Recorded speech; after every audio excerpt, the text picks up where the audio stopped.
Hello everyone and welcome to Constant Calibrating's coverage of Phoenix Comicon 2017, doing a little bit of a mini wrap-up thing, short thing, pretty much trying to avoid the camera dying on us because it's been one of those days. Final day of the event.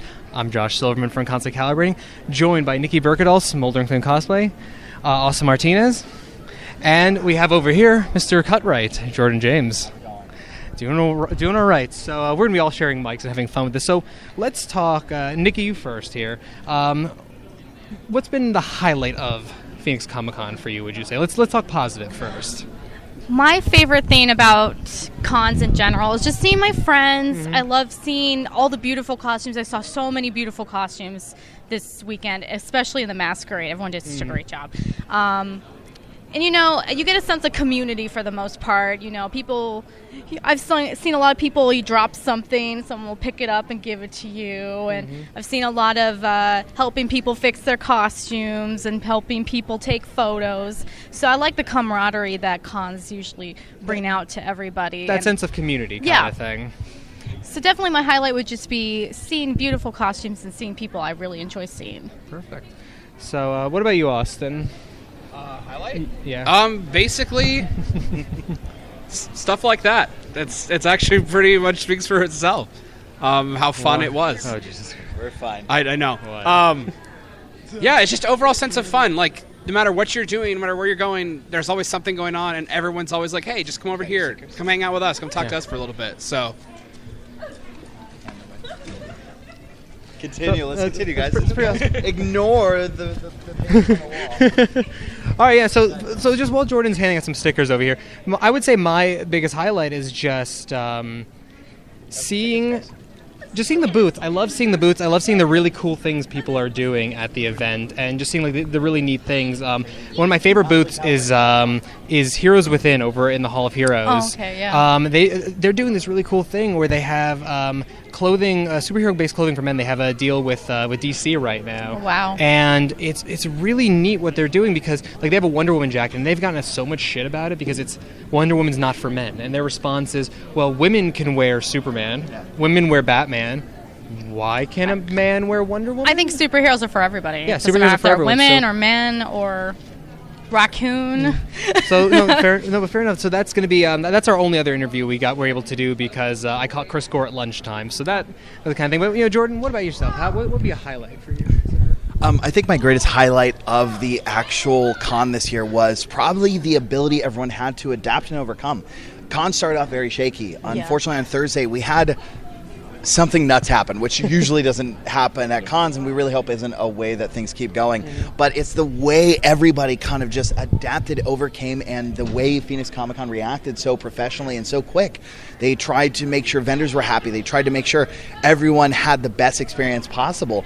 And considering the absolute threat there was, they handled it with style, and it was professional. My personal highlight is I got done with an amazing panel for broadcasters. Luckily, Constantly Calibrating was willing to come out and record for us, which was awesome. I hope to get it up on social media soon. Which is also why the camera is almost dead, because someone had a panel go on for about 20 minutes, almost longer than it was supposed to. What can I say? I'm a prima donna. I like to hear everyone else talk. No, but seriously, I think my overall highlight was just the people. I think everyone was great panels, great everything, and I look forward to next year like any other year.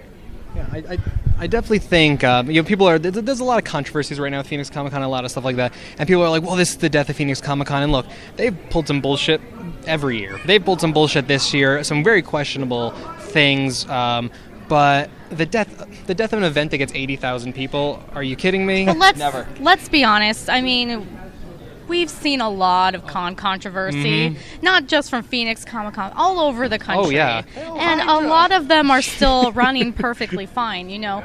It's one of those things where you have so many things going on, and sometimes you have to make snap decisions, and sometimes they don't go over that well. The flaw Phoenix Comicon has always had is in their marketing and PR is that they just jump and make rash decisions, and they don't have someone who's really skilled in PR writing right now. The response to the whole Ultra Sabers thing, it was like this vindictive press release when they literally could have read, "We couldn't reach an agreement, yada, yada, yada." Like, they have a sentence in there, the two sentences in there that is perfect. It's perfect in their press release. But they wrote 5 paragraphs. That's not a press release. It's ridiculous. So like those are my lowlights of the event. Just kind of go into that. Is that kind of the reactionary thing they do? I would say if we're going to talk about a low light, I think a low light might have been this year that the food trucks were a great idea. They always are. However, you got 18, I would say about 40 feet of cabana for open seating in what's a beer garden kind of thing, but the food trucks couldn't get more open space for shading, more coolers, nothing. Yeah, people, it's hot out. I think that everything was pretty good. Staff was good for the most part. I will say that security needs a little bit more training. I felt they made some security changes, the wanding and whatnot. I feel like there needs to be a little bit of updating and kind of better management. Other than that, I would say that Phoenix Comicon is always a really good experience. Great for new cons, old con goers, and I think it's fantastic and one of the best ones. So, I don't know. I loved it. Yeah. No, I would just basically agree with that completely. Yeah, all the snap level adjustments and everything along the line. We adapted. It's one of those ones, and you could hear people when they were walking around. Like half of them would be upset, but other half was like, Right. "This is not going to stop me from enjoying my weekend." Yeah. Which is pretty much, I think, where I was at. I think where most people were at. Exactly. So. Yeah, I think it's just like the whole mentality of cooler heads prevail. I think the only people who truly had bad times were the people who just got belligerently angry, and maybe justifiably so in some cases. Like, there's some degree of stuff that did happen that, the anger works, but it's like the degree of, like, you can still have a bad time and have a good time, you know what I mean? Like, that's like the thing. As a person who's media, like, people who watch our stuff know I've complained about Phoenix Comicon. This is my 5th year. I've thrown my complaints out, tried to be constructive in it, but I've done that. But at the same time, there's still, I still find a way to have an enjoyable time, even if I'm like, well, I'm media here. What the hell am I supposed to do? I have no interviews, and I'm not allowed to film anything anywhere. So what am I doing here? But at the same time, it's like, okay, well, I can go to this booth, and I can network, and I can tell this guy's story on my podcast. Like that kind of stuff. So it's the same thing with the attendees. I can't bring my prop weapons in, so what do? People are walking around with bananas. People are walking around with sausage links as Wolverine claws. I was going to say, one of the best things I saw this weekend was a Soldier 76 cosplayer and a Diva cosplayer from Overwatch. I know the one. They were holding cardboard signs that said prop not applicable thanks to banned, and I just thought that was hilarious. Like, they have gotten so much coverage because they thought of a clever way to work through a problem. I mean, in a funny way, too, it's almost like we're watching nerd civil disobedience in a way. It's a silent protest. Bring in your bananas, your sausages, bring your asparagus, your baguettes, bring your things that aren't possibly props, but use them in place. This is our way of going against the norm. I thought it was wonderful, and it was clever. Yeah.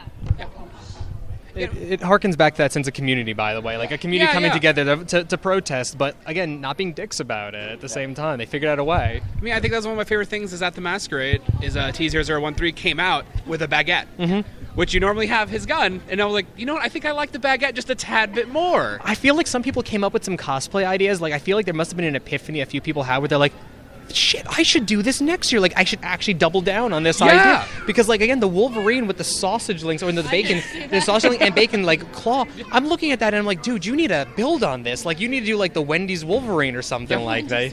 Like, I'm just like, this is really cool what you got going on here. I love it. So any final thoughts? Because we're doing a short thing, just for anyone wondering who catches this video ahead of time. We'll be talking about on the podcast a little more in depth because I'll have more time and Brad can't stop me from talking. He can't. So anyone have any final thoughts they would like to add? I would say overall, I'm impressed with how Phoenix Comicon handled things so fast. Obviously, with what happened on Thursday, which Josh said he'll go over more on his podcast, because it's a long story. Safety is number one concern for everybody. We all want all the convention goers and staff to be safe, so I really appreciate that they did snap into that really fast. And then I would say I hope Phoenix Comicon does take the feedback they get, and I hope that they adapt to it. You're so salty. I'm trying to behave. It's okay. It's the salt. It's okay. But I hope that they'll take the feedback that we are giving them, that they are hearing from the community, and they'll adapt, and we'll see a really, really good show in 2018. I think they are actually starting to really listen because you're seeing rapid changes just this weekend, which they've never done in the past. Yeah. So I'm actually in the point of willing to give them the benefit of the doubt.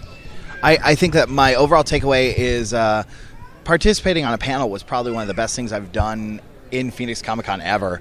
And I've done a lot of cool stuff here, and I look forward to participating more as a panelist and seeing how they participate with different various venues and people and communities and see how they really want to engage us, because while Phoenix Comicon is a great meeting point, they can't build unless they also engage and build and camaraderie and kind of create the community as well. You know, if you build it, they will come, but to some degree you need to put signs to get there. So I look forward to participating as a panelist more and a moderator and start doing more things, and I'm excited to see where it goes for me. So thank you, Phoenix Comicon, first off. Yeah, the one thing I want to leave on is I hope they take this and learn from it. Mm-hmm. You know, anything that's ever bad, that's ever happened, the only way to kind of improve is to go, okay, well, let's do this next time. Let's do this. And I think that, like you said, with the changes we did see so quickly, I think that that's a good sign for things to come. I can say the start of the weekend, I was like, oh, I don't know about next year, but now I think I'm actually looking forward to next year. Yeah. They definitely kind of, the flow is there. So I'm willing to say optimistic, but for anyone out there, if you have any thoughts, make sure drop them in the comments. I'm curious to think or hear what you guys thought of Phoenix Comicon. If you weren't even at the event, but you're seeing all the stream of news coming out there, what are your thoughts on it? Otherwise, to my panelists here and everyone who's here joining me, as well as everyone at Phoenix Comicon, we bid you a good sign off.